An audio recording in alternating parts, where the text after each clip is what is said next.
Apa pernah kena grip gini dah?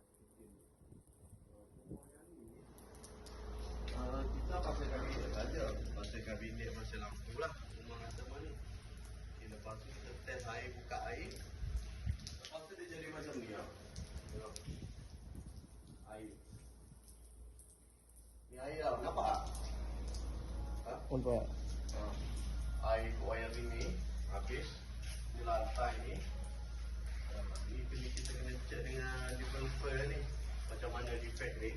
Mungkin pelampung saya rasa lah. Saya rasa pelampung ni habis. Ni habis rosak rumah. So dekat sini pun air menitik. Ni ceiling pun habis begitu lagi. Ni air pun menitik. Nampak? So di atas lantai ni habis.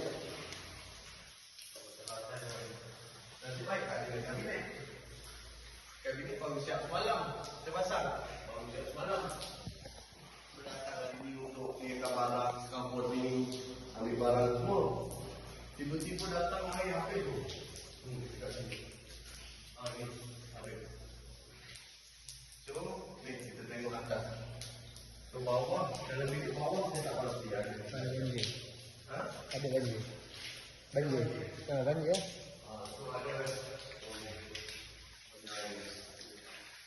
saya terus tak boleh nak pasang ni kita sebab air banyak. Kita boleh shot. Okay. Lepas tu ni ni main gitu je. Nampak? Habis kena siap balik. Lepas tu ada. Siapa pernah kena test macam ni? Oh, bicara. Habis lah. Masak hari. Tengok habis. Habis basah. Ini pun sama di dinding dah basah. Dah habis ni. Lepas tu ada. Sebab tu ada kat rumah tu ni. Kita kena apa?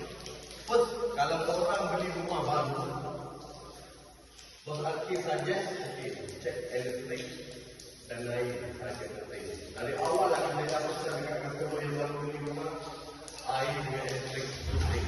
Bukan yang dia kami semua sehat sikit.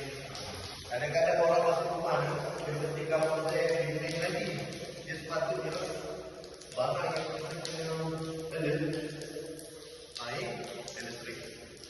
Kadang-kadang macam dia bila dia yang ada akhirnya tak tu lepas ni tak tahu bagaimana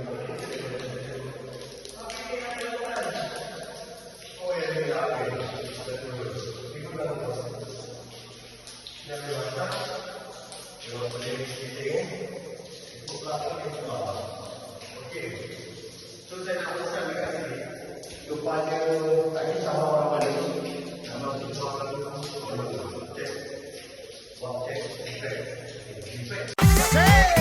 Perjuangan ini tidak serupa demo tengok. Musim berganti hari, ada suka ada sebab. Impian cukup tinggi tidak sama dengan kanda. Harap pedal hati kita